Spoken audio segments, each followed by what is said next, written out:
Welcome everybody. In this session, we will be discussing about the development of sporophyte of Anthoceros, which is the last phase in the life cycle of the Anthoceros. This image gives us an idea of different stages of the development of sporophyte, right from the diploid zygotic cell to a mature sporophyte, which usually has two structures as a capsule, elongated slender capsule, and a bulbous foot.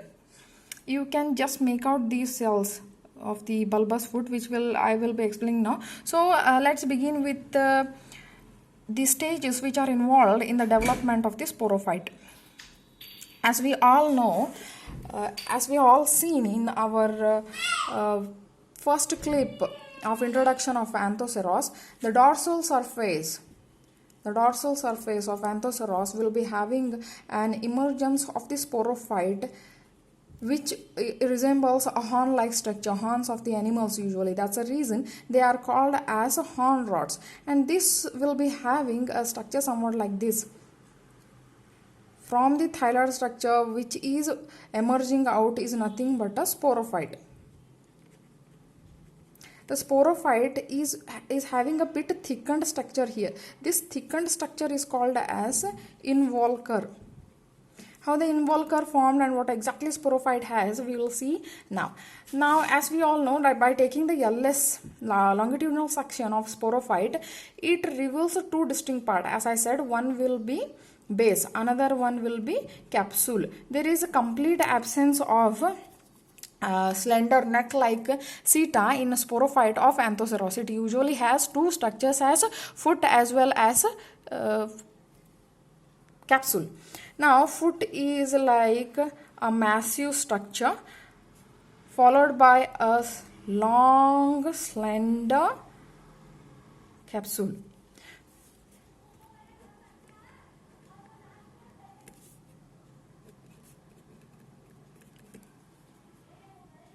Foot is lined peripherally with elongated palisade cells. Peripherally, it has elongated peripherally elongated palisade cell, and internally it is provided with vacuolated parenchyma cell. This forms the massive foot of a sporophyte. And upper region is nothing but a slender capsule, as we have discussed. Now, this slender capsule is not of a single layer. It is made up of not less than 4 to 6 layers.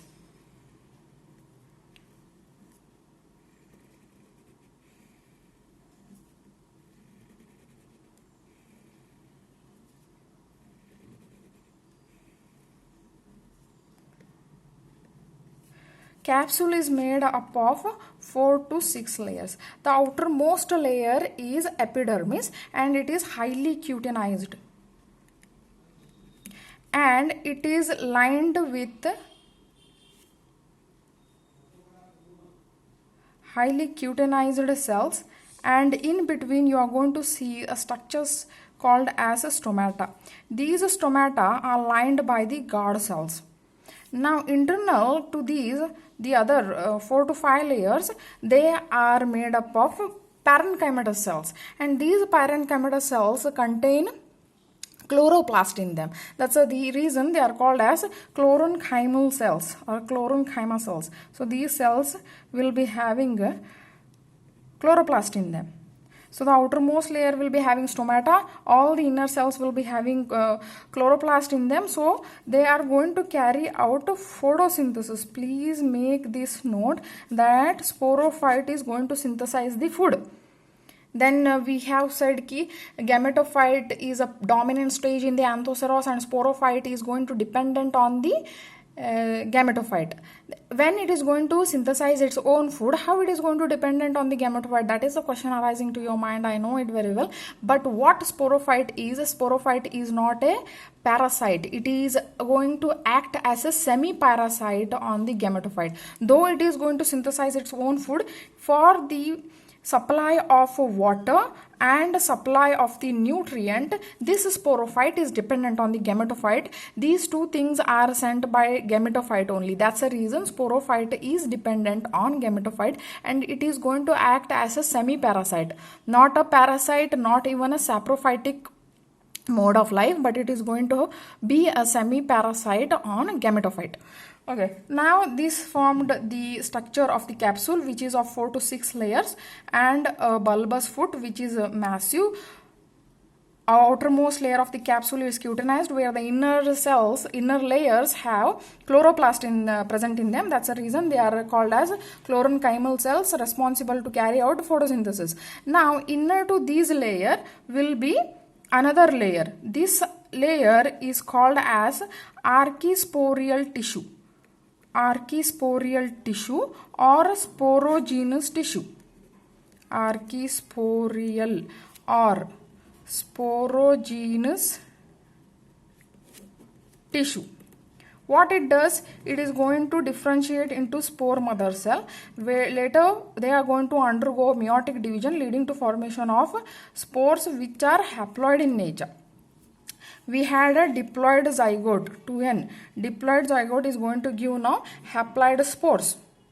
Okay, this layer inner to the layers of the capsule is archisporial tissue or a sporogenous tissue. It is going to produce a spore mother cell. These spore mother cell will undergo a meiotic division, leading to formation of spores which are haploid in nature.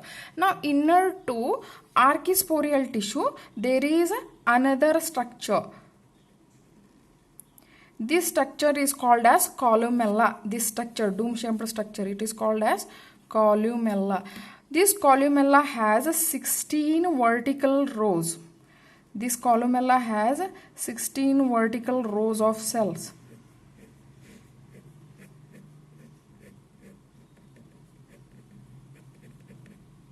If we count, it will be like 16 rows of columella, 16 vertical rows of cell which is going to form columella. Now, what is the role of columella? First of all, it is sterile.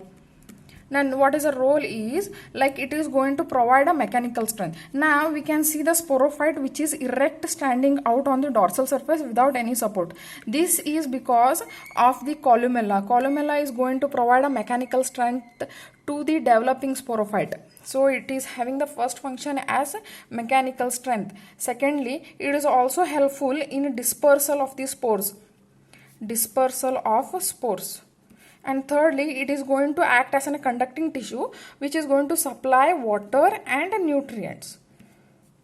Okay, columella is formed of 16 vertical cells, 16 vertical row of cells, and it is sterile in nature. It is not going to produce any kind of spores, but it is going to help in it is going to carry out 3 different functions. First one will be mechanical strength.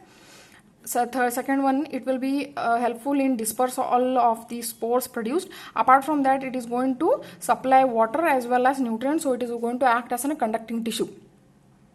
So this was the importance of columella. This entire huge structure is formed out of a single diploid zygote.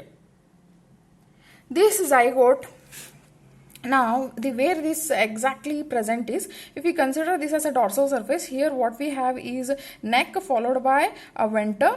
A venter will be having cover cells will be there. Venter will be having egg.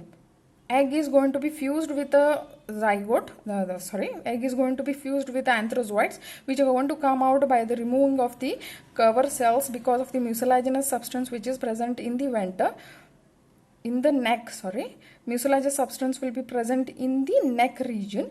By disintegration of the neck canal cell and ventral canal cell, this mucilage is going to absorb water and it leads to swelling up. This swelling creates a pressure. Because of that pressure, cover cells are moved apart, and it is like a clear way for these anthrozoids to enter. They are going to enter, and one is successful in fusing with the egg, leading to formation this diploid condition, which we are going to call it as a zygotic condition. Now this zygote, it is going to develop here in the venter only. When it is going to increase in its size, it stimulates the venter cells to divide and form a 2-layer structure which we commonly call as calyptra. Once the calyptra is formed, this is going to develop only. It will go off further divisions to form a mass of cell. When it is going to develop, it is going to pierce this outer surface. It is going to pierce this dorsal surface and emerge out.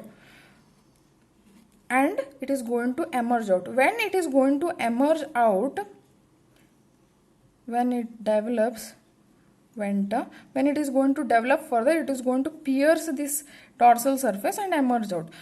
After emerging out, the remaining venter will be present that will attach to its base of this sporophyte, and this we are going to call it as involucre, which I made you to see in the beginning of this clip.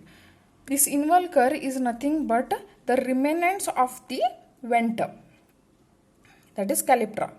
Remnants of the calyptra is going to act as a involucre. Venter cell stimulate and it forms the calyptra. Calyptra will be kind of a protection to the developing sporophyte. When it is going to pierce this dorsal surface and emerge out, the remnants of this calyptra is going to form a collar-like structure. That collar-like structure we are going to call it as involucre. So this was the brief introduction regarding the sporophyte, how exactly it looks. But in our coming session, we will be discussing about the different stages in the development of sporophyte.